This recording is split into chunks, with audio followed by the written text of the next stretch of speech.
Hey there, y'all. This is Jack, and today we are discussing Primal Season 2, Episode 1, Sea of Despair. Now, this will be a video analysis of the first episode of Season 2.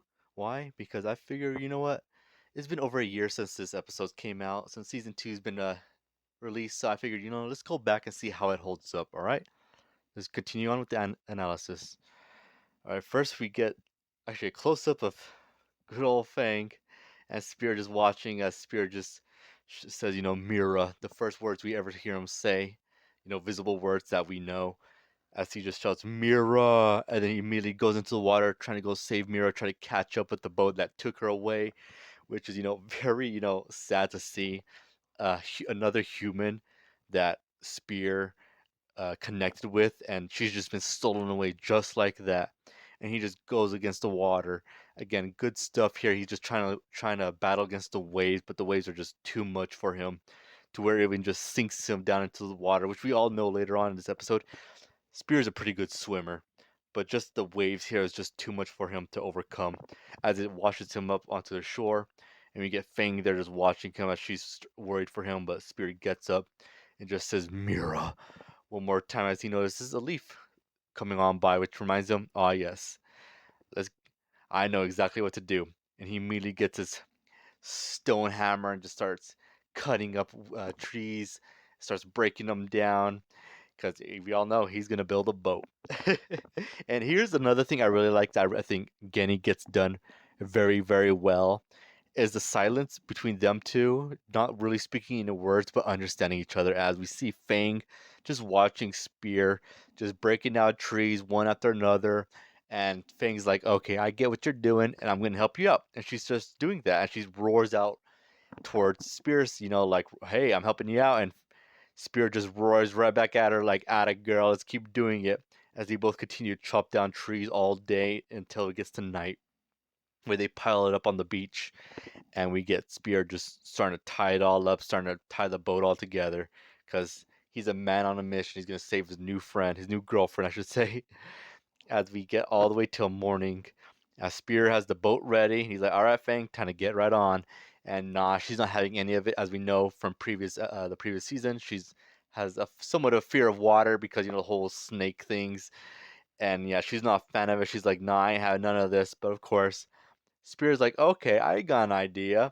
And the good old trick where you put it's similar to what you do to like a pet, like a cat or a dog, where they have a cage and you just put the food in the cage and they'll eventually go in because they're hungry.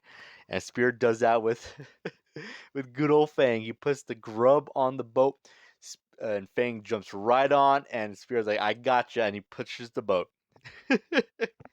And as she finishes eating, she turns around, seeing the land slowly disappear in the distance, and she's like, "Oh, Spear, how could you?" But it's too late. As they go on, we get this cool shot of them both right on the boat. Looks like they're about to start surfing these massive waves. As they kind of do, really, as they start picking up speed. But eventually, it just dies down, and yeah, that's the reality of it. It's you once you get past the waves, yeah, you're just in the ocean. You're not going fast because again, they didn't build a sail. Because again, I imagine Spear is not very adept to seafarer, so yeah, he's not gonna be able to know like the whole sail thing. You should probably have that before, so it's all forgiven because again, he doesn't know better. But he does go into the water, start paddling it, so with his feet. So that's good on him. Ingenuity, I like that. As he continues to do that all day until it's nearly night, and Fang just relaxes for the meantime until Spear gets on the boat. He's just so tired, and again, Ganitowski does this really well.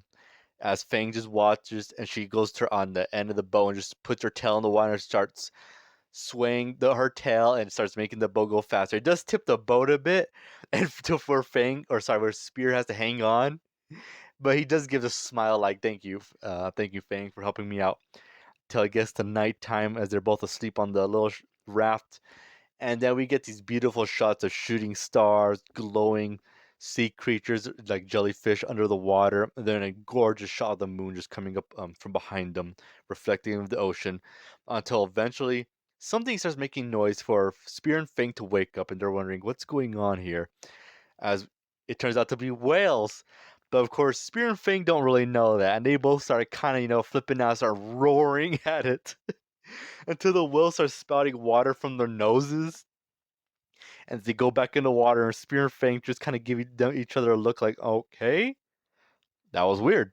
And then they continue to just rest until the next day comes.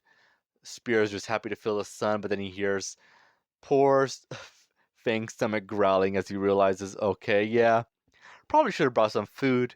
Spear goes into the water and he just realizes, okay, yeah, this is bad. Again, this is not a world he belongs in. This is a world that he cannot just brute forcefully, just get things like he would on land. It's going to be far, far different game because he goes in the water and he sees nothing for miles and miles and miles. Even when he comes out from a distance, Fang is just irritated, just like roaring at Spear, and Spear just roars back like, I'm doing the best I can. There's nothing in here. As big as the ocean is, and as much as full of life it is, it's very, very barren when you're in the middle and there's nothing or like nothing to get. As they both just start resting right on the raft again, just the sun beaming down on them, until they realize they spot something in the water. Immediately, Spear dives head on into the water and sees a massive turtle. He goes and rustles it as we get good old Fang just licking her lips like, oh yeah, dinner time. And then we get a good shot of Spear just fighting the turtle. Now, here's the first problem of this episode.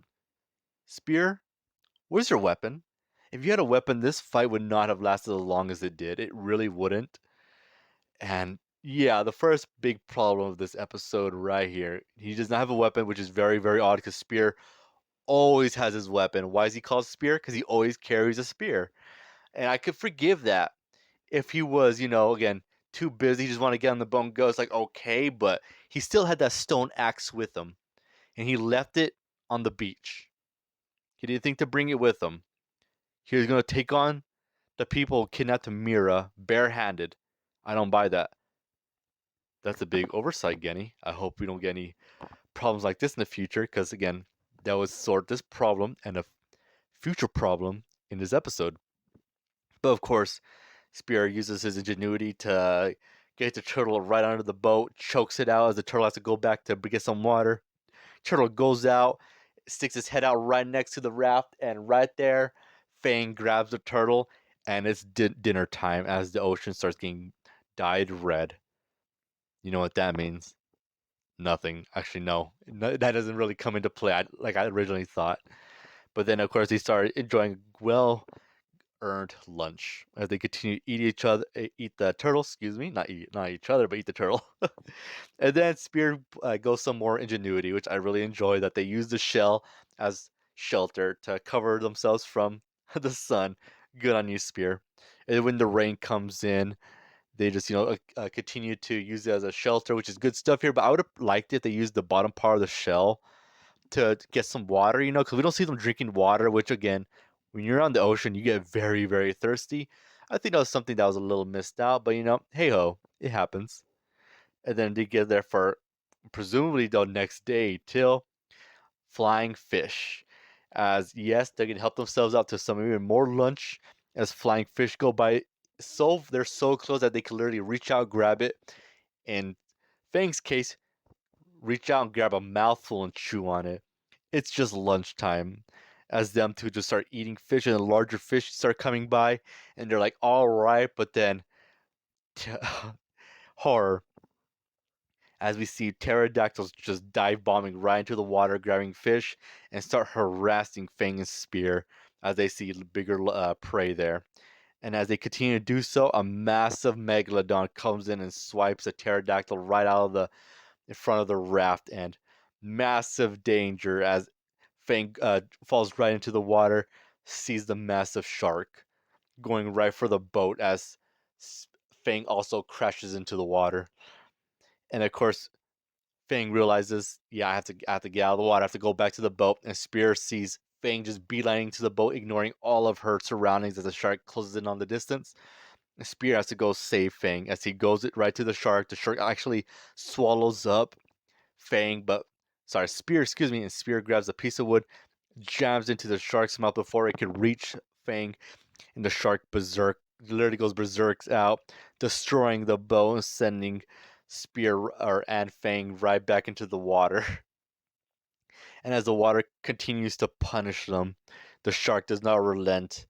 Again, if Spear had his weapon, this shark wouldn't be nearly as much of a problem as it was, because we see Spear make short work of this shark with pieces of the broken boat that they're on. So yeah, as the shark comes in for another attack, Spear stabs in the nose. The shark jumps into the water with Spear right in the air as we get this gorgeous shot of the shark coming right at Spear. Spear with a piece of wood comes down and throws it right into the shark's eye, making the shark flee.